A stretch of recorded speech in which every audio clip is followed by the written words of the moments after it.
আমরা প্রথমত এই সেশনে একটা প্রেজেন্টেশন শুনবো, খুবই ইন্টারেস্টিং একটা প্রেজেন্টেশন শুনবো ফ্রম মিস নেফারতুম মুর্শিদা। তিনি অধি পরামর্শ কর্মকর্তা দি আর্থ।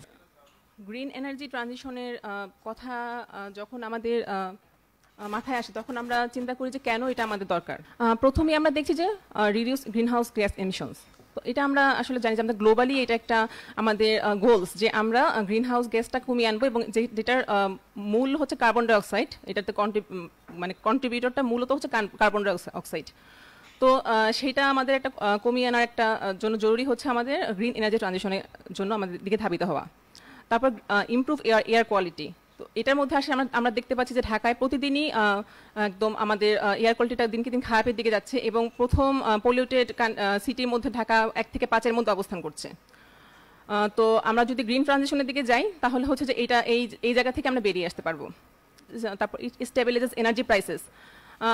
আমরা যদি এখন গ্রিন ট্রানজিশনের মাধ্যমে আমরা এখানে যদি আমাদের স্বয়ংসম্পূর্ণতা অর্জন করতে পারি, তাহলে আমরা লোকালি যেমন আমরা পাওয়ার কনজাম্পশনের পিছনে কম খরচ করব, ঠিক তেমনি আমরা গ্লোবালি এটা ডিমান্ড সাপ্লাইয়ের উপর প্রভাব পড়লে যেমন ফসিল ফুয়েলের প্রাইস ওঠানামা আর করার চান্স থাকবে না, যেহেতু ডিমান্ডটা আমরা একটা স্টেবল জায়গায় নিয়ে আসতে পারবো।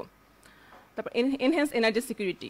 এই এনার্জিটা যখন আমরা স্টেবিলাইজ করব তখন এটা আমাদের অটোমেটিক্যালি আমাদের এনার্জি যে সিকিউরিটি সেটা আরও এনহ্যান্সড পর্যায়ে চলে যাবে, এবং যেটা আমাদেরকে আমাদের এনার্জি ইন্ডিপেন্ডেন্সে সহায়তা করবে। যেটা আমাদের এখন সবার একটা লক্ষ্য যে ইন্ডিপেন্ডেন্ট হব, আমরা এনার্জি ইন্ডিপেন্ডেন্ট, আমরা কোনো কংগ্লোমেরেটসের হাতে বন্দী হব না। তারপর আসছে হচ্ছে ব্রিং গ্রেটার এনার্জি ইন্ডিপেন্ডেন্স। তারপর technologies and innovation create new jobs and industries. এটা খুবই ওতপ্রোতভাবে জড়িত দুইটা পয়েন্ট, যে আমরা যদি টেকনোলজি অ্যান্ড ইনোভেশনের দিকে আরও বেশি মনোযোগ দিই তাহলে এখান থেকে আমাদের জবটা ক্রিয়েশন হবে, এবং এটাই আজকে আমার আলোচনার বিষয়বস্তু, যে কিভাবে আমরা জব ক্রিয়েশনের জায়গাটা বের করতে পারি। তারপর সার্কুলার ইকোনমি। মানে শেষে যেটা হবে যে আমরা একটা সার্কুলার ইকোনমিতে প্রবেশ করব, নতুন একটা দিগন্ত আমাদের উন্মোচন হবে। যদিও সার্কুলার ইকোনমি নিয়ে অনেক বাজওয়ার্ডস আছে, অনেক কথাবার্তা চলছে, কিন্তু এটা আমরা আরো এনশিওর করতে পারছি। আমাদের নোবেল লরিয়েট প্রফেসর ইউনুস উনি আমাদেরকে বলেছেন যে একটা কল টু অ্যাকশন অনেক আগেই দিয়ে দিয়েছেন, যে zero poverty, zero unemployment and zero net carbon emissions. এখানে আমরা একটা দেখতে পাচ্ছি। তো আমাদের জিরো নেট কার্বন এমিশনসটা কেন জরুরি আমাদের গ্রিন এনার্জি ট্রানজিশনের ক্ষেত্রে? আমাদের একটা ন্যাশনাল ডিটারমাইন্ড একটা কন্ট্রিবিউশন আছে, সেখানে আমরা এক ঝলকে এখানে দেখতে পাচ্ছি যে কি কি আছে।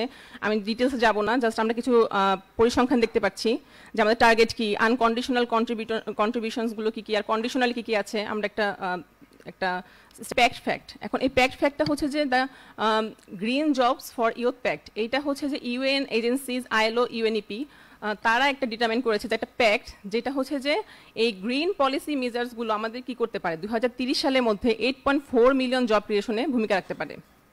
এবং এখানে পলিসি মেকার্স এবং অন্যান্য ওয়ার্কার্স, স্টেক হোল্ডার্স এবং এমপ্লয়ার্স যারা আছে তাদের কণ্ঠ এবং আরও জোর দাবি করা তাদের পক্ষ থেকে অনেক বেশি জরুরি সেই ক্ষেত্রে। এবং প্রতি 1 মিলিয়ন গ্রিন জবস তৈরি করার একটা সম্ভাবনা দেখা দিচ্ছে 2030 সালের মধ্যে। এটা হচ্ছে আমাদের ইউএনইপির একটা পরিসংখ্যানের একটা জরিপ।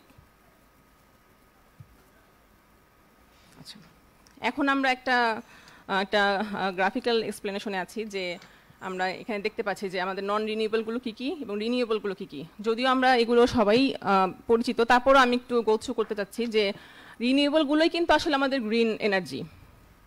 সো এখন এখানে আছে hydro power energy, solar energy, biofuels, wind, geothermal, wave, tidal, hydrogen energy. তো কিন্তু বাংলাদেশের ক্ষেত্রে মানে ইয়ুথরা কোনটা নিয়ে কাজ করতে পারবে?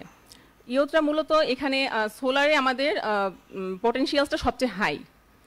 তারপরেও আরও 2-1 জায়গায় আমাদের পোটেনশিয়ালস আছে, সেটা নিয়ে আমি সামনে আমার পরবর্তী স্লাইডগুলোতে আলোচনা করব।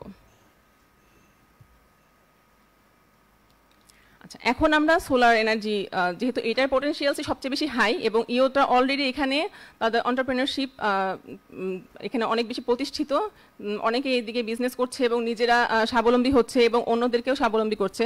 তো এটাই সবার আগে আমি আলোচনা করতে চাচ্ছি যে সোলার এনার্জিতে কোন দিকে ইয়ুথরা তাদের এন্টারপ্রেনারশিপে প্রতিষ্ঠিত হতে পারে এবং তাদের ব্যবসা এখানে প্রতিষ্ঠিত করতে পারে। তো এইটার মধ্যে আছে হচ্ছে প্রথমে solar energy, rooftop solar installation and maintenance. তো আমরা এন্টারপ্রেনারশিপ বলতে আসলে কি বুঝি, যে আমরা নিজে স্বাবলম্বী হব এবং আমার মাধ্যমে আমার একটা ব্যবসায়িক মডেলের মাধ্যমে অন্যরাও অন্যদেরকে আমি চাকরি দিব বা আমি চাকরির ব্যবস্থা করব। তো ঢাকা শহরের ক্ষেত্রেও যদি আমি চিন্তা করি এবং আমি যদি ঢাকার বাইরে রুরাল সেক্টরগুলোতেও চিন্তা করি, সেখানে রুফটপ সোলার এনার্জির মাধ্যমেই আমার হচ্ছে যে সর্বোচ্চ ইফিসিয়েন্সি গ্যাদারিং করা সম্ভব। সেটা কিভাবে, যেমন ঢাকা শহরে হচ্ছে প্রচুর হাই রাইজ বিল্ডিং, সেখানে আমি সোলার ইনস্টল করতে পারছি। এবং সোলার ইনস্টল আমরা দেখছি যে নতুন যে বিল্ডিংগুলো হচ্ছে বিল্ডিং কোড মেনটেন করে সেখানে সোলার আমরা আসলে বসাচ্ছি, কিন্তু সেগুলোর কোনো মেনটেনেন্স নেই এবং প্রথম 2-3 মাস চলার পরে সেগুলো মেনটেনেন্সের অভাবে আর চলছে না। এবং সেগুলো আসলে মানে তদারকি করার জন্য কোনোরকম কোনো সংস্থা নেই যারা এগুলো তদারকি করবে যে আসলে এটা আমাদের চলছে নাকি চলছে না। তো সেখানে মেইনটেনেন্সের জন্য আমরা একটা ফিল্ড ক্রিয়েট করতে পারি যে যারা তরুণ উদ্যোক্তা আছে তারা শুধুমাত্র সোলার ইনস্টলেশন করবে না, তারা হচ্ছে যে একটা স্ট্রং মেইনটেনেন্স একটা যারা মেইনটেনিং টিম গড়ে তুলতে পারে, যারা টেকনিক্যাল টিম, যারা শুধুমাত্র ঢাকা শহরে না ঢাকার বাইরেও যখনই কল দিবে তখনই তারা চলে যাবে, এরকম একটা টিম তারা রেডি করতে পারে যে আমি ইনস্টলও করবো এবং আমার টেকনিক্যাল সাপোর্ট আমি দিব, যখন এটার সমস্যা হবে তখনই আমি টেকনিক্যাল সাপোর্ট দিব। এটা একটা বিজনেস আইডিয়া হতে পারে, একটা পটেনশিয়াল বিজনেস আইডিয়া। তারপর আসছে solar maintenance training centre vocational, যে ইউথরা চিন্তা করতে পারে যে যারা নাকি অলরেডি সোলার প্যানেল নিয়ে কাজ করছে তারা জানে যে কিভাবে এটা মেনটেন করতে হয়। এখন তারা যদি একটা একটা ভোকেশনাল ট্রেনিং সেন্টার খুলতে পারে, যে আমি ট্রেনিং করাবো, একটা ফি নিতে পারে, তারা এর মাধ্যমে তারা নিজেরাও যেমন হচ্ছে একটা ইনকাম জেনারেশন করতে পারে, একটা এন্টারপ্রেনারশিপ অপরচুনিটি ক্রিয়েট করতে পারে, ঠিক এভাবে তারা হচ্ছে যে জিনিসটাকে ছড়িয়েও দিতে পারে। এবং ট্রেনিংয়ের মাধ্যমে অনেকে হচ্ছে যে আবার নতুন করে বিজনেস শুরু করতে পারে। তারপরে আসছে হচ্ছে solar power local charging station. তো একটা সোলার পাওয়ার লোকাল একটা চার্জিং স্টেশন যদি তৈরি করতে পারে তারা ইউথরা, সেখানে হচ্ছে যে মানুষ যাদের নাকি ব্যাটারি চালিত বিভিন্ন যন্ত্রপাতি আছে বা আমরা দেখি যে গ্রামে বিভিন্ন যানবাহন আছে যেগুলো ব্যাটারিতে চলে, ওরা ওখান থেকে চার্জ করতে পারে তাদের ইকুইপমেন্টসগুলো। এবং এটার মাধ্যমে তারা যেমন তাদের একটা যে ইলেকট্রিসিটি বিল, তারা যেমন এটা ইলেকট্রিসিটি বিলটা কমাতে পারে, ঠিক তেমনি হচ্ছে যে ওখান থেকে একটা আয়ের পথ তৈরি হয়ে যাচ্ছে তরুণদের জন্য। এটা দুই পক্ষেরই লাভ। তারপর হচ্ছে community solar project. Community solar প্রজেক্টটা কীরকম, যে আমাদের মসজিদ, তারপর হচ্ছে বিভিন্ন ধরনের সাইক্লোন সেন্টার, তারপরে প্রাইমারি স্কুলস, এই ধরনের যে আমাদের কমিউনিটি এরিয়াগুলো আছে, সেখানে যদি সোলার প্যানেলগুলো ইনস্টল করতে পারে, যে আমার অনেক বেশি জায়গা নেই বা আমি কোথায় ইনস্টল করব, যে আমার ক্যাপাসিটি আছে, আমার যন্ত্রপাতি আছে, কিন্তু আমি ইনস্টল করার জায়গা পাচ্ছি না। তো কমিউনিটির সাথে তারা যদি কথা বলে, তাদেরকে এনগেজ করে তারা যদি কমিউনিটির প্লেসগুলো ইউজ করতে পারে, তো তাহলে তারা ওই জায়গাটা তাদের কাছ থেকে নিয়ে তারা ওই জায়গাটার মাধ্যমে তারা ওই মডেলটা ডেভেলপ করতে পারে, যে আরেক কমিউনিটির স্পেস আমি ইউজ করছি এবং হচ্ছে যে আমি আমার জিনিসগুলো বসাচ্ছি বা আমার সোলার প্যানেলগুলো বসাচ্ছি, এর মাধ্যমে হচ্ছে আমি আমার সোলার পাওয়ারগুলো সেল করতে পারছি, আমি এনার্জিটা সেল করতে পারছি। Solar installation in disaster prone areas. অনেক সময় দেখা যায় যে ডিজাস্টার প্রোন যে এরিয়াগুলো আছে বাংলাদেশে, বিশেষ করে সাইক্লোন প্রোন, সেগুলোতে যখন কোনো দুর্যোগ আঘাত হানে সবার আগে যেটা হয় যে আমাদের বিদ্যুৎ থাকে না, বিদ্যুৎ চলে যায় এবং সেটা 2-3 দিন 7 দিন, লাস্ট আমরা দেখলাম যে 7 দিন পর্যন্ত বিদ্যুৎ নেই। যেমন ঝালকাঠি জেলাতে 7 দিন থেকে 8 দিন বিদ্যুৎ ছিল না। তো এই ধরনের জায়গাগুলোকে তরুণরা বেছে নিতে পারে এবং তারা ওসব জায়গাতে গিয়ে তারা সোলার ইনস্টল করতে পারে, যাদের ক্যাপাসিটি আছে তারা এই জায়গাগুলোকে টার্গেট করতে পারে। সোলার ইরিগেশন সিস্টেম, এটা সম্পর্কে আমরা সবাই কম বেশি জানি যে ইরিগেশনে প্রচুর বিদ্যুৎ লাগে এবং হচ্ছে এখানে খুব মানে প্রাইসিং কস্টিংটা অনেক বেশি পড়ে যায় উৎপাদনের ক্ষেত্রে। তো এখানে যদি সোলার সিস্টেমটা করা যায়, অলরেডি আছে কিন্তু এটাও একটা তাদের উদ্যোগের অংশ হতে পারে, যে তাহলে আরো কম প্রাইসে কৃষকরা তাদের শস্য উৎপাদন করতে পারছে। আচ্ছা, এখন হচ্ছে মাইক্রোক্রেডিট ফর সোলার ইনস্টলেশন। এই জিনিসটার সংখ্যা অনেক কম, যে এই কোনো অর্গানাইজেশন শুধু সোলার সেন্ট্রিক মাইক্রোক্রেডিট দিতে পারছে কিনা, বা অনেকেরই ইচ্ছা থাকে যে আমি সোলার প্ল্যান্ট ইনস্টল করব, কিন্তু আমার কাছে এককালীন হাউস হোল্ডের কথা যদি আমি ধরি যে 2 বা 3 লাখ টাকা অনেকেরই কাছে থাকে না, বিশেষ করে প্রান্তিক অঞ্চলে। তো সেই ক্ষেত্রে যদি একটা মাইক্রোক্রেডিট তরুণরা যদি তাদের অর্গানাইজেশনের মাধ্যমে মাইক্রোক্রেডিট দিতে পারে, সেটা একটা আইডিয়া হতে পারে এবং নতুন করে তারা অর্গানাইজেশন খুলে করতে পারে এবং যাদের অর্গানাইজেশন অলরেডি এক্সিস্টিং তারাও তাদের এটাতে মাইক্রোক্রেডিট সিস্টেম চালু করতে পারে, একদম solar installation concern microcredit system. Garments ইন্ডাস্ট্রির কথা যদি আমরা বলি, ফ্যাক্টরিজ ইন্ডাস্ট্রিজ, যে বিদেশ থেকে একটা কমপ্লায়েন্স মেনটেন করতে হচ্ছে বিদেশি অর্ডার পাওয়ার ক্ষেত্রে, তো যে তোমার বিল্ডিংটাকে এনার্জি এফিসিয়েন্ট কিনা। তো এখন সেই এনার্জি এফিসিয়েন্ট বিল্ডিং এর কনসালটেশনেও তারা তরুণদের এখন দেখা যাচ্ছে তারা বিভিন্ন কনসালটেন্সি ফার্ম খুলছে, যে এর মাধ্যমে তারা হচ্ছে তারা একটা ফির বিনিময়ে তারা কনসালটেন্সি করে দিচ্ছে যে কিভাবে এনার্জি এফিসিয়েন্ট বিল্ডিং মানে তৈরি করতে পারে, এবং এটার একটা ডিজাইনিং বা এক্ষেত্রে আর্কিটেকচারের যারা নাকি পড়াশোনা করছে তারা এখানে তাদের বেশ একটা এমপ্লয়মেন্ট জেনারেশন হচ্ছে তাদের এই এনার্জি এফিসিয়েন্ট বিল্ডিং কনসালটেশন করে। Thank you. অনেক ধন্যবাদ মিস নেফারতুম মুর্শিদা। আপনার প্রেজেন্টেশনটা আমার মনে হয় একটা ইন্টারেস্টিং পার্সপেক্টিভ দিল আমাদেরকে, আসলে ইউথ পার্সপেক্টিভটা কি।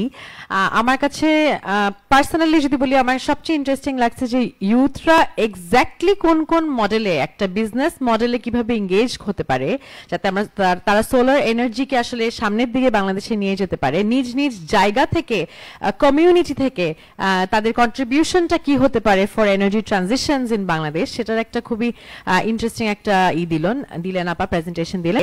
আমি একটু কাইন্ডলি রিকোয়েস্ট করবো আমাদের অতিথির বক্তব্য এখানে তিনি ডেলিভার করবেন। তিনি মিস্টার ইমরান আহমেদ, তিনি উপনির্বাহী পরিচালক শক্তি ফাউন্ডেশন। তো আমি জাস্ট কনটেক্সটটা সেট করব এই ডিসকাশনের, জানি আমরা বুঝি যে সিচুয়েশনটা কি। এন্ড এটা কি একটু হাই লেভেল, 19-20 হতে পারে নাম্বারে, বাট আমরা যদি ধরে নেই যে 17 কোটি মানুষ আছে বাংলাদেশে, আমাদের লেবার ফোর্সটা হচ্ছে কি ওইটার মধ্যে, মানে লেবার ফোর্সের ডেফিনেশন আমি জানি আপনারা সবাই জানেন, যারা কাজে জড়িত আছে বা কাজ খুঁজছে আর কি, এরকমের সংখ্যা হচ্ছে প্রায় 7.5 কোটি। তার মধ্যে পুরুষ হচ্ছে গিয়ে অ্যাবাউট 5 কোটি, আর মহিলা হচ্ছে গিয়ে এখন অ্যাবাউট 2.5 কোটি আর কি, সো রাফলি 33%। ইন্টারেস্টিংলি এইটার মধ্যে আমরা যদি ইউথের ডেফিনেশন ধরি 15 to 29, কেউ 35 ধরে, যদি আপনি 15 to 29 ধরেন, তাহলে অ্যাবাউট 2.7 crore আমাদের ইউথ ফোর্সে আছে, মানে 2.7 crore। তার মধ্যে 1.4 crore পুরুষ এবং 1.3 crore মহিলা। তো ইউথদের মধ্যে লেবার ফোর্স পার্টিসিপেশনে কিন্তু ছেলে মেয়ে দুইজনেই প্রায় সমান সমান। এটা একটা ইন্টারেস্টিং ডিস্টিংশন। এখানে আমরা যখন জব ক্রিয়েশনের কথা বলতেছি, এটা আমাদের মাথায় রাখতে হবে। আমাদের যে প্রায় 7 কোটির মতন অ্যাকচুয়ালি এঙ্গেজড আছে ওয়ার্কফোর্সে, মানে কাজ করছে, এবং এই ডেফিনেশনটা অনেক ডিবেটেড ডেফিনেশন। এর মধ্যে ম্যাক্সিমাম 45% কিন্তু এগ্রিকালচার সেক্টর, এটা আমরা ভুলে যাই। যদিও জিডিপি কন্ট্রিবিউশন, ইকোনমিক কন্ট্রিবিউশনে 13%, 14%-এর মতন এগ্রিকালচারে, agriculture continues to B the largest absorber. আমরা যখন কাজের জন্য, আমরা যখন প্রোডাকশনে যাচ্ছি, মানুষের কাজের অ্যাবজর্বশনে, তারপর সার্ভিসেস সেক্টর, আর তারপর ইন্ডাস্ট্রি সেক্টর।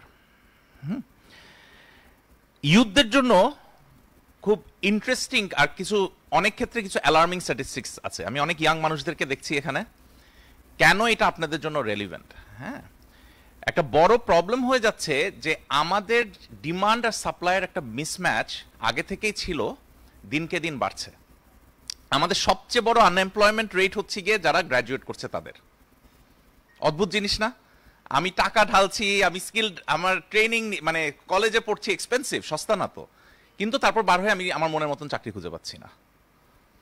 তার মানে একটা ফান্ডামেন্টাল মিস অ্যালাইনমেন্ট আছে। আমার মার্কেটে যা ডিমান্ড, তার মানে যে মার্কেটে চাকরি নাই এমন না, কিন্তু আমার যেখানে চাকরি আছে সেখানে আমি আমার রাইট স্কিল সেটটা নাই। এটা একটা ম্যাসিভ প্রবলেম হয়ে যাচ্ছে বাংলাদেশের জন্য। এখানেই রিনিউয়েবল এনার্জি খুব ইন্টারেস্টিং একটা সেক্টর। আমি একটা উদাহরণ দিই, যে যদি সব কিছু অ্যালাইন থাকে তাহলে এঙ্গেজমেন্ট কেমন হয়। হ্যাঁ, শক্তি ফাউন্ডেশন আমাদের একটা বড় পোর্টফোলিও হচ্ছে মাইক্রো ফাইন্যান্স, প্রায় 3000 কোটি টাকার পোর্টফোলিও। আমাদের ওই 60% ওই পোর্টফোলিওটা হচ্ছে কি এগ্রিকালচারে। আমরা যখন ইউথের সেকশনটাকে দেখি যে তাদের হয়তো ফার্স্ট জেনারেশন মাঠে কাজ করছে, কিন্তু তাদের এখন ডিগ্রি আছে, তারা মাঠে কাজ করতে বললেও মাঠে কাজ করবে না, কিন্তু মাঠে কাজের কিন্তু ডিমান্ড আছে। এটা রিয়ালিটি, শুনতে খারাপ লাগতে পারে, ভালো লাগতে পারে, এটা রিয়ালিটি। কিন্তু যখন একটা ডিমান্ড আসলো গরু মোটা তাজাকরণের, massive youth engagement in cattle rearing, in cow fattening, কারণ এইটা they think of it as a decent job to do, এবং এটা কিন্তু একটা এক্সপ্লোশন ঘটলো বাংলাদেশে। আমাদের প্রোডাকশন ম্যাসিভ বৃদ্ধি পেল। একই রকম পুকুর চাষ, রাইট? সো এটা আনইউজুয়াল কিছু না।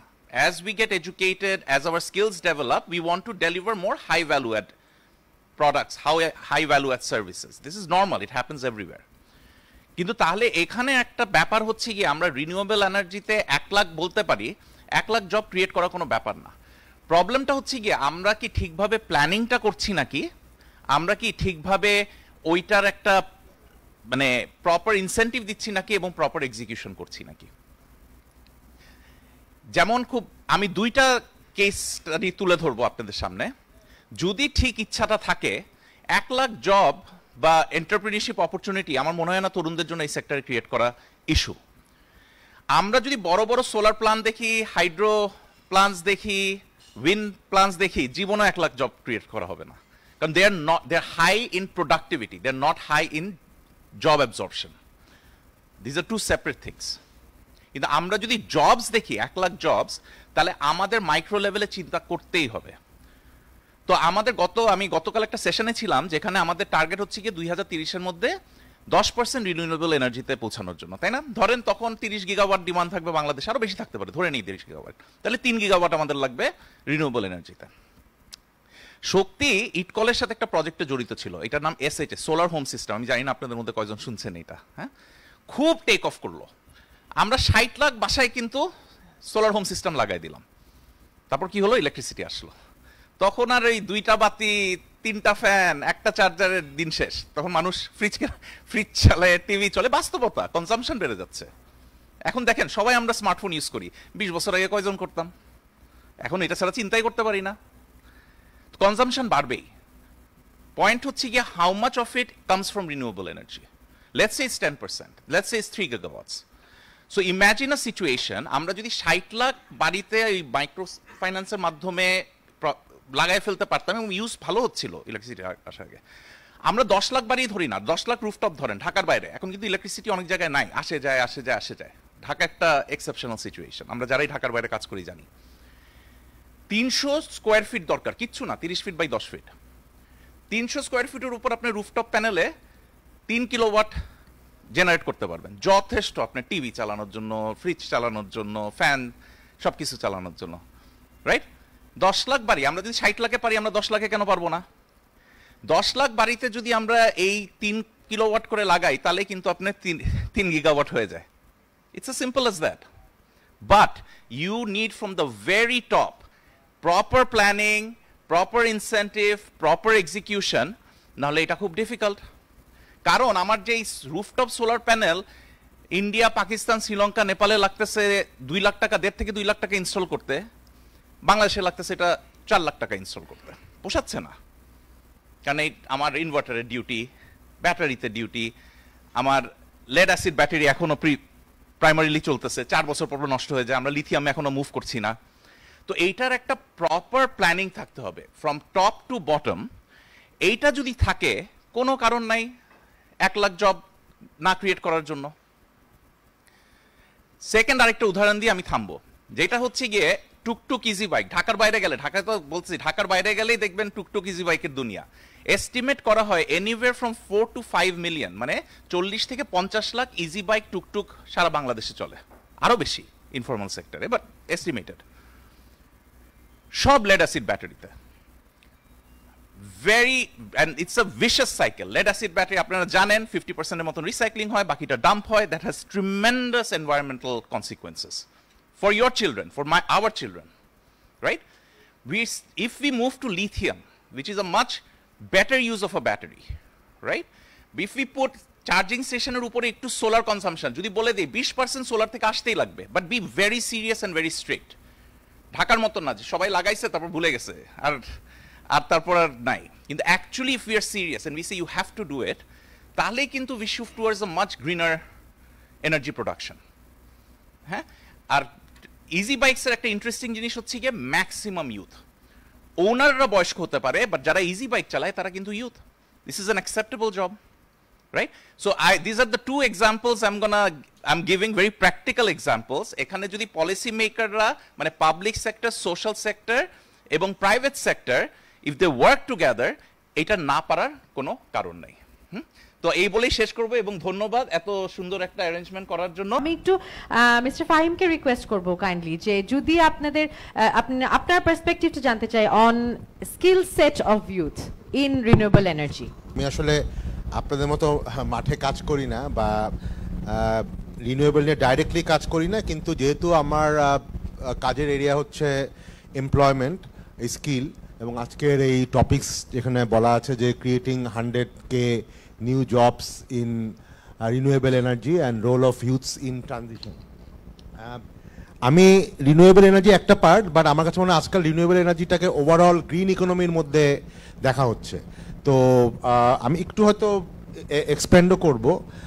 তার আগে যে এই প্রসঙ্গটা ইমরান এনেছিল যে আমাদের এই স্কিলড ইউথ যেটাকে বলছি বা গ্র্যাজুয়েট ইউথ যারা বলছি তাদের সিচুয়েশনটা কি, এটা কিন্তু আমাদের একটু আগে মানে ম্যাক্রো লেভেলে একটু আগে আমরা একটু বুঝি। আপনারা দেখবেন যে গত 2 সপ্তাহ বা 3 সপ্তাহ আগেই আপনার একটা স্টাডি এসেছে, একটা শ্বেতপত্র এসেছে আমাদের প্ল্যানিং মিনিস্ট্রি থেকে। সেখানে বেশ কিছু ডেটা দেওয়া হয়েছে। এই ডাটাগুলো আমরা আগেও জানি, বাট সেখানে ফর্মালি গভর্নমেন্টের পক্ষ থেকে কিছু ডেটা দেওয়া হয়েছে। Very interesting. আমাদের গত 12 বছরে আমাদের number of graduates every year, আজ থেকে ধরেন আমি যদি বলি এটা 2024 সাল বা 23 সালের, আপনার 2010 সালে বাংলাদেশে প্রতি বছর গ্র্যাজুয়েট বার হতো 3 লাখের মতো, 3 লাখ। হ্যাঁ, এখন এই 12 বছরে এটা বেড়ে গেছে 7.5 লাখ। দেখেন, মাত্র 12 বছরে মানে 2.5 গুণ বেড়ে গেছে। আচ্ছা, এর কারণ তো আমরা অনেকেই জানি। একটা বড় কারণ হচ্ছে আমাদের এখানে প্রচুর ইউনিভার্সিটি তৈরি হয়েছে, প্রাইভেট ইউনিভার্সিটি, অনেক কলেজ আছে, জাতীয় বিশ্ববিদ্যালয়ের আন্ডারে প্রায় 2000-এর মতো কলেজ আছে। এই 7.5 লাখের মতো যে গ্র্যাজুয়েট, এর মধ্যে কিন্তু আবার 5 লাখই হচ্ছে আসলে এই বিভিন্ন ন্যাশনাল ইউনিভার্সিটির আন্ডারে এই 2 থেকে 2200-র মতো কলেজ আছে, এবং প্রতিটা জেলাতেই দেখবেন এরকম 10-15টা কলেজ আছে বা আরও বেশি আছে।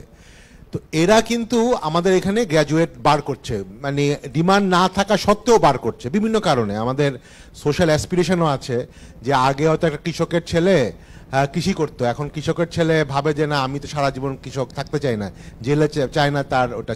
দেখা যাবে যে সে আগে একজন মানে যারা বিদেশে যায়, হয়তো দুবাইয়ে যে খুব নর্মাল ক্লিনারে কাজ করছে, সেও মনে করে যে না, আমার মানে আমার ছেলে বা মেয়েকে কষ্ট করে হলো আমি একটা গ্র্যাজুয়েট করি।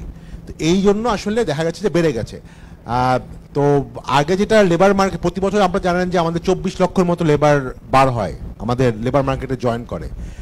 আগে যেখানে গ্র্যাজুয়েটদের ছিল মাত্র 10 থেকে 15%, এখন এটা প্রায় 33 to 35%।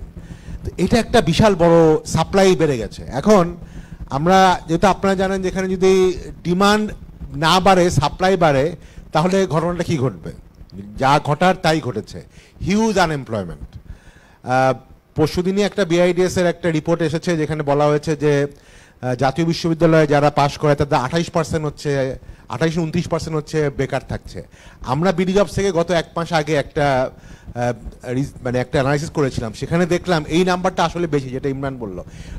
গ্র্যাজুয়েটরা যারা পাস করছে, এবং এটা শুধু ন্যাশনাল ইউনিভার্সিটি থেকে না, even public university, even private university থেকে যারা পাস করছে তাদের 50%-এর বেশি আসলে পাস করার 2 থেকে 3 বছরের মধ্যে কোনো চাকরি পায় না।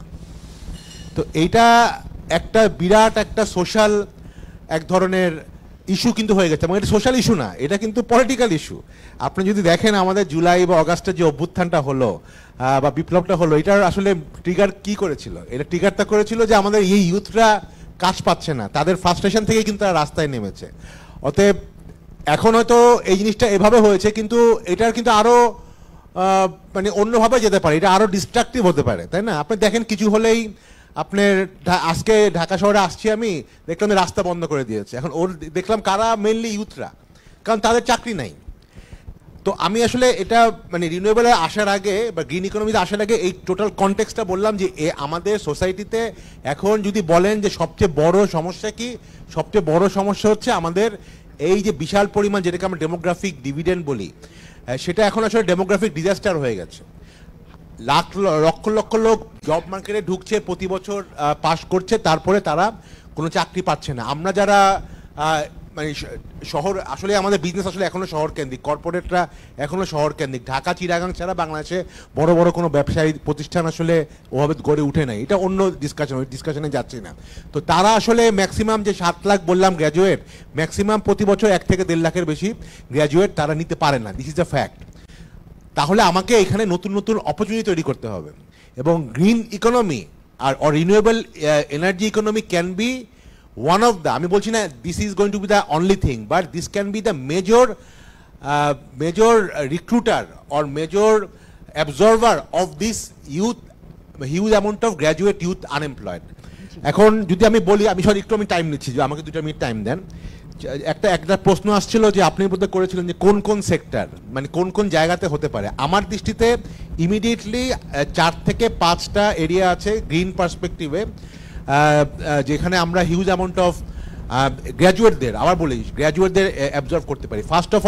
ফার্স্ট হচ্ছে রিনিউয়েবল, যেটা নিয়ে আপনারা অনেকক্ষণ কথা বলছেন। সেকেন্ড হচ্ছে কার্বন ট্রেড। আমি জানি এটা নিয়ে আজকে ডিসকাস হয়েছে কিনা। Carbon trade is something very interesting, আমি নিজেও জানতাম না। দেখেন এখন সারা ওয়ার্ল্ডে কিন্তু এখন বিভিন্ন ধরনের কার্বন এক্সচেঞ্জ আছে। দেখা যাবে যে আপনি যদি ইভেন এগ্রিকালচারে আপনি এমন টেকনোলজি ইউজ করেন যেটা আসলে মিথেন কমবে, তখন কিন্তু আপনি এই জিনিসটাকে গ্লোবালি সেল করতে পারবেন। এবং বাংলাদেশে বেশ কয়েকটা এনজিও কিন্তু অলরেডি কাজ করছে, এবং এখানে ওয়ার্ল্ড ব্যাংক, আইএফসিরাও কিন্তু কাজ করছে। তো এটা আগে আমরা বলতাম আমরা এক্সপোর্ট করি, কি এক্সপোর্ট করি আমরা, গার্মেন্টস এক্সপোর্ট করি, লেদার এক্সপোর্ট করি, অথবা আইটি সার্ভিস এক্সপোর্ট করি। এখন কিন্তু এই যে আপনি কার্বন সেভ করছেন, সেটা ওয়ান কাইন্ড অফ এক্সপোর্ট। আপনি এই জিনিসটা বিদেশের অনেক বড় বড় ডেভেলপ কান্ট্রি কিন্তু কিনতে চায়। হ্যাঁ, আপনি যে এই জিনিসটা সেভ করলেন সেটাকে তারা কিনবে, তো এই জন্য তারা আপনাকে টাকা দিবে। This can be one major export sector, যে আমরা কার্বন সেভ করে এটা আমরা বিদেশে বিক্রি করব, নাম্বার 1। এবং এখানে প্রচুর জব তৈরি কিন্তু হবে এগুলিকে ম্যানেজ করার জন্য।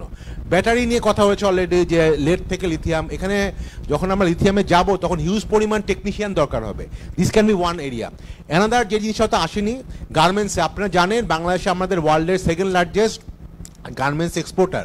এখন এইখানে কিন্তু আপনার ইউরোপিয়ান ইউনিয়নে পার্টিকুলারলি তারা কিন্তু প্রচুর নতুন নতুন নেগোসিয়েশন দিয়ে দিচ্ছে। আগামী 4-5 বছরের মধ্যে দেখবেন বাংলাদেশে যারা বড় বড় ইউরোপিয়ান ক্লায়েন্টস আছে, H&M থেকে শুরু করে সবাই, তারা বলবে তুমি যদি তোমাদের ফ্যাক্টরিগুলিকে গ্রিন করতে না পারো, আমরা তোমাদের থেকে গার্মেন্টস নিব না।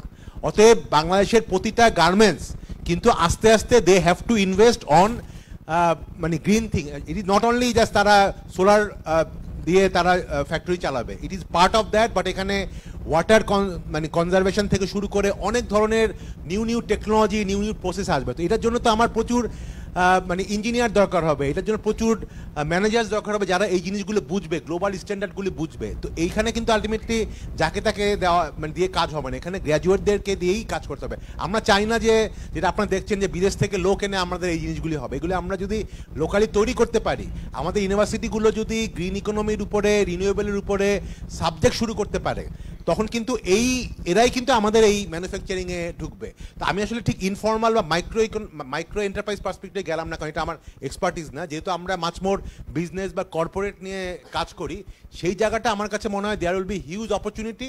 বাট আবারও ঘুরে ফিরে আমরা যদি আমাদের স্কিল তৈরি করতে না পারি ইউথদের মধ্যে, ইউনিভার্সিটি বা কলেজগুলিতে এই স্কিলগুলো তৈরি করতে না পারি, বা ভোকেশনাল জায়গায় তৈরি করতে না পারি, তাহলে কিন্তু আমরা এই অপরচুনিটিটাও মিস করব। ধন্যবাদ। আমি একটা রিকোয়েস্ট করছি মিস্টার মোস্তফা আল মাহমুদ, সিনিয়র সহসভাপতি Bangladesh sustainable renewable energy association. আজকে যে আলোচনা, যে এখানে 100K জব ক্রিয়েট, আমি মনে করি এটা আসলে একেবারেই মানে খুবই ছোট বিষয়। মিলিয়ন ইজ নাথিং, আমি আপনাকে ডাটা দিয়ে বলতে পারবো।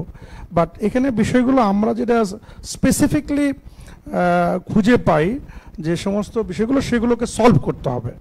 সেটা আপনারা যেখানে যারা এনজিও সেক্টরে কাজ করেন, আপনাদের অ্যাডভোকেসি প্রয়োজন আছে। আমরা যারা ট্রেড বডি নিয়ে কাজ করি, আমাদেরও এখানে ভূমিকা রাখার সুযোগ আছে। তো আমরা ইতিমধ্যেই সিদ্ধান্ত নিয়েছি যে আমরা আমাদের অ্যাডভোকেসি লেভেল সর্বোচ্চ লেভেলে নিয়ে যাব, এবং আমরা এটা ইতিমধ্যে শুরুও করে দিয়েছি বিভিন্ন আসপেক্ট, বিভিন্ন সেমিনারে, ইয়েতে আমাদের ডাইরেক্ট কন্ট্রাক্টর, ইনডাইরেক্ট কন্ট্রাক্টর। তো আমরা যেটা দেখছি সেটা হচ্ছে যে যদি আমরা শুধু রুফটপটাকেই একটা অঙ্গ দেখি, দেখেন আমাদের কিন্তু টোটাল এখন ভর্তুকির পরিমাণ এনার্জি এবং পাওয়ার সেক্টরে অ্যারাউন্ড 60,000 crore পার ইয়ার। এখানে তো ডাটা ক্ষেত্রে কোনো অসুবিধা নেই, সবাই আমরা জানি। কিন্তু 60,000 কোটি টাকা শুধু ভর্তুকি দেওয়া হয়। কিন্তু আমি যদি রিনিউয়েবলে যাই তাহলে এখানে অলমোস্ট কিন্তু ভর্তুকির লেভেল 0 চলে আসবে, শুধু এই এনার্জিটাকে যদি আমরা রিনিউয়েবলতে আনতে পারি। আবার পলিসিও দেখেন, আমরা নেট জিরোর দিকে কিন্তু ওয়ার্ল্ডও যাচ্ছে, আমরা বাংলাদেশও কিন্তু চিন্তা করতেছি।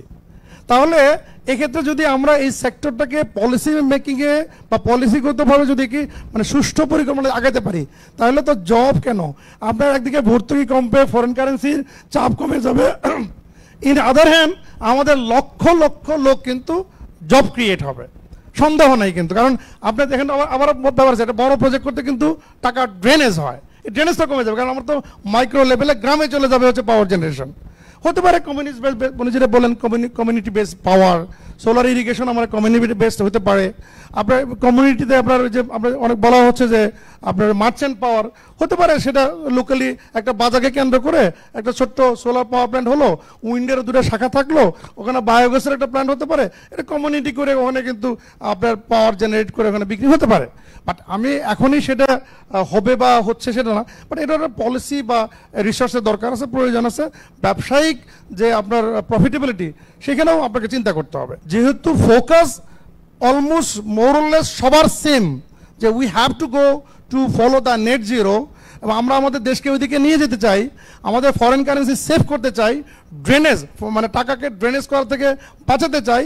এখানে সবাই যদি এই অ্যাডভাইসিতে আমরা যদি আগাতে পারি এবং গভর্নমেন্ট যদি এটা ভালো করে শোনে, তাহলে কিন্তু এই জায়গাতে আমাদের কিন্তু এই জব ক্রিয়েটের যে আজকের জুলাই আগস্ট আন্দোলন, এটাও হবে না, আপনার আমাদের টাকা ড্রেনেজ হবে না, লুটতরাজ কমে যাবে, সব মিলিয়ে কিন্তু আমরা একটা দেশকে কিন্তু সুন্দরের দিকে নিয়ে যেতে পারবো। ধন্যবাদ সবাইকে। আমরা আমাদের এই সেশনটা এখন শেষ করব। আমরা আমাদের রিকোয়েস্ট করছি আমাদের চেয়ার হচ্ছে মিস বনশ্রী মিত্র নিয়োগী, তিনি ডিরেক্টর রাইটস অ্যান্ড গভর্নেন্স মানুষের জন্য ফাউন্ডেশন। আমি যেখানে একটু জোর দিয়ে কথাটা বলতে চাই, অনেকগুলি দিক আজকে উঠে এসছে। প্রথমতই হলো, যখনই আমরা এই রিনিউয়েবল এনার্জি নিয়ে কথা বলি, এটা একটা প্রযুক্তিগত দিক আছে, একটা টেকনিক্যাল কারিগরি বিষয় আছে, সেই সাথে আছে বিজ্ঞান ভিত্তিক কিছু বিষয় আশয়, যে এটাতে কতটুকু কার্বন নিঃসরণ হচ্ছে, কতটুকু আমাদের ভালো হবে, এই ধরনের কিছু রাসায়নিক জিনিসও আছে, যেটা সাথে আমাদের জীবন যাপন, যাত্রা, জীবিকা সব কিছু জড়িত। এই যখনই আমরা রিনিউয়েবল এনার্জিকে প্রযুক্তি, বিজ্ঞান, কারিগরি বিষয়টা নিয়ে আসি, সেই সাথে আমি যেটা জীবন জীবিকার কথা বলছি, তার মানে আমার সামাজিক বিষয়গুলি আসে, আমার অর্থনৈতিক বিষয়গুলি আসে, আমাদের পরিবেশগত বিষয় আছে, নাগরিক হিসাবে আমার অধিকারের বিষয়গুলি আসে। এই সবগুলি সম্মেলন নিয়েই কিন্তু আমরা আজকে যুবদের কথা বলছি। এই যুব কারা? এই যুব নিশ্চয়ই আমাদের দেশে এই যুবরা শুধু তো পুরুষরা না, এখানে নারীরা আছে, তৃণমূলের নারীরা আছে, প্রতিবন্ধী নারীরা আছে, আদিবাসী নারীরা আছে, তাছাড়া হিজড়া যুব আছে। সমস্ত যুব প্রতিনিধিদের কথা আমরা বলছি। আমাদের ভাবতে হবে সকল যুবদের কথা আমরা নিয়ে আসছি কিনা, তাদের জন্য তাদের উপযোগী করে আমরা কোথায় আছি। আমরা জানি যে রিনিউয়েবল এনার্জি কাজের কথায় আসলে আমরা শিক্ষার কথাটা সবার আগে বলি। যদি আমরা শিক্ষার কথা বলি, বিজ্ঞান ভিত্তিক শিক্ষা, সেখানে নারীরা অনেক অনেক পিছিয়ে আছে, সেটা আমরা জানি। আমরা সবসময় স্টেম এডুকেশনের উপরে প্রায়োরিটি দিচ্ছি। যদি স্টেম এডুকেশনে প্রায়োরিটি দিয়ে থাকি, প্রথমত নারী, যদি ইন্টারসেকশনাল মার্জিনালাইজ কমিউনিটির কথা বলি, তারা তো আরও পিছানো। তার মানে এই জায়গাটায় আমাদের রিনিউয়েবল এনার্জির যথাযথ প্রয়োগ এবং ব্যবহার, এবং এটা দিয়ে যদি আমরা উদ্যোক্তা তৈরি করতে চাই, নিজেদেরকে নিজেদের কাজের ক্ষেত্র তৈরি করে নিতে চাই, তাহলে ওখানেও একটা মনোযোগ দিতে হবে আমাদেরকে। এটার সাথে যখন যুক্ত হয় জলবায়ুর অভিঘাত, সেটার কি বলবো, সেটার মানে এটার কিভাবে বলবো কথাটা, মানে ভালনারেবিলিটিটা এত বেশি, মানে আমি সহজ বাংলাটা খুঁজে পাচ্ছিলাম না, সেটার ভালনারেবিলিটি এত বেশি, সেটাতে যখন আমরা মনোযোগ দিব, তখন আমরা কিন্তু হারিয়েই যাব, আমরা যতই কথা বলি না কেন। তারপরে যদি আমি আসি যে আমাদের এই সংক্রান্ত আমাদের যুবক যাদেরকে আমি কাজে অন্তর্ভুক্তির কথা বলছি, ডেফিনেটলি সবাই কথাটা বলেছে, যে সংখ্যা নিয়ে আজকে আমরা কথা বলেছি, এই সংখ্যাটা আমাদের দেশের জনসংখ্যার তুলনায় খুবই খুবই ছোট লাগছে। হয়তো শুনতে ছোট লাগছে কম্পেয়ার যখন করি, কিন্তু সত্যিকার অর্থে কাজে লাগানোর জন্য আমরা কতটুকু ব্যবস্থাটা করতে পারছি, অথবা আমরা নিজেরা যুবকরা কতটুকু তৈরি আছি, আমরা নিজেরা কি উদ্ভাবনী কোনো ইনোভেশন কোনো কিছু নিয়ে আসছি কিনা, আমাদের নিজস্ব চিন্তা ভাবনাটা কি আছে, নাকি আমরা এখনো কেউ কিছু করে দিবে, কেউ আমাকে একটা ধারণা দিবে, কেউ আমাকে একটু পয়সা দিবে, সেই ধারণার মধ্যে আছি। আমাদের নিজস্ব ইনোভেশনটা কি, আমরা কালেকটিভলি কিছু ভাবছি কিনা, সেটাও একইভাবে গুরুত্বপূর্ণ। কারণ আমরা চাই এই তারুণ্যের শক্তিটাকে কাজে লাগাতে। এই তারুণ্য শক্তি দেশে, এই রিনিউয়েবল এনার্জিতে শুধু আমাদেরকে আমরা ইলেকট্রিসিটির সাথে কম্পেয়ার করি, তুলনা করি, হাউস হোল্ডের কাজের সাথে তুলনা করি, এবং হোম বেসড ইউজের কথা বলছি। 60,000 পরিবারে ওনারা দিয়েছেন, এরকম হয়তো আরেকটা সংগঠন আরো কয়েক হাজার পরিবারে দিয়েছেন। এটা তো শুধু আমাদের ঘর আলোকিত করবে না, আমাদের তরুণদেরকে উজ্জ্বলতর করবে, এবং আলটিমেটলি আমাদের দেশটা উজ্জ্বল হবে। কিভাবে উজ্জ্বল হবে? শুধু কি আলো দিয়ে উজ্জ্বল হবে? অর্থে উজ্জ্বল, সম্পদে উজ্জ্বল হবে। এবং সবচেয়ে বড় কথা হলো আমরা একটা সুন্দর একটা উন্নত দেশের দিকে এগিয়ে যেতে পারবো, এটা আমি বিশ্বাস করি, যদি আমরা যথাযথভাবে তরুণদেরকে কাজে লাগাতে পারি। একটা মিসম্যাচের কথা আসছে, এবং আমিও খুব মনে করি ডিমান্ড অ্যান্ড সাপ্লাই সাইডের মধ্যে একটা মিসম্যাচ আছে এবং একটা মিসঅ্যালাইনমেন্টও আছে।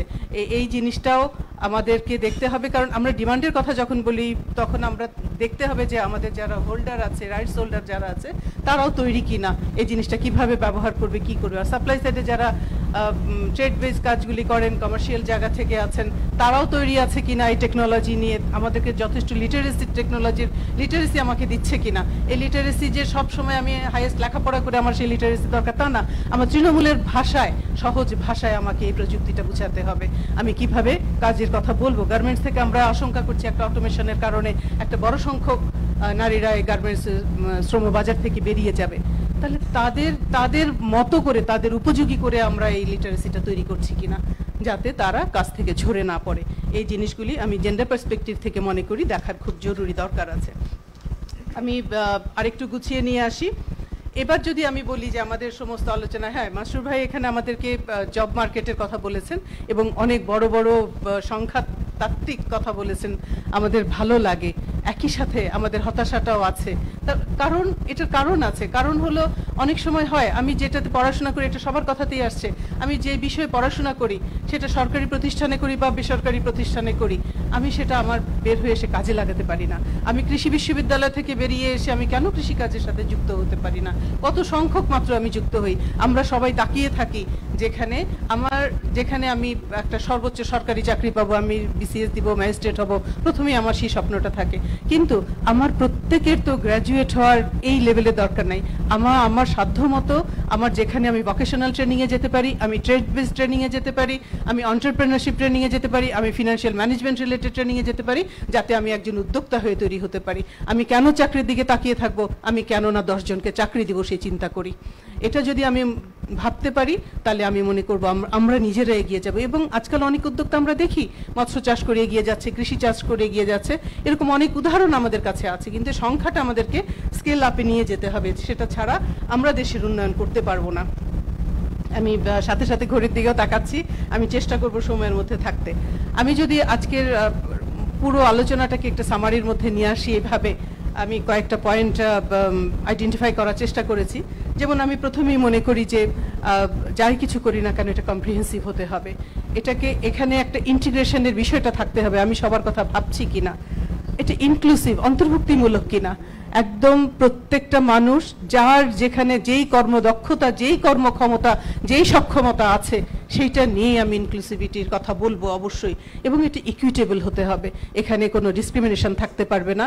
আমরা কারোর জন্য একটু বেশি ভাববো, কারোর জন্য কম ভাববো, সেটা না ভেবে যার যেখানে কম আছে, ঘাটতি আছে, সেই ঘাটতিটা পূরণের দিকে আমাদেরকে অনেক বেশি জোর দিতে হবে, যাতে আমরা একটা সমতা ভিত্তিক সমাজ দেখতে পাই, যেটাকে আমরা ন্যায্যতার কথা বলছি।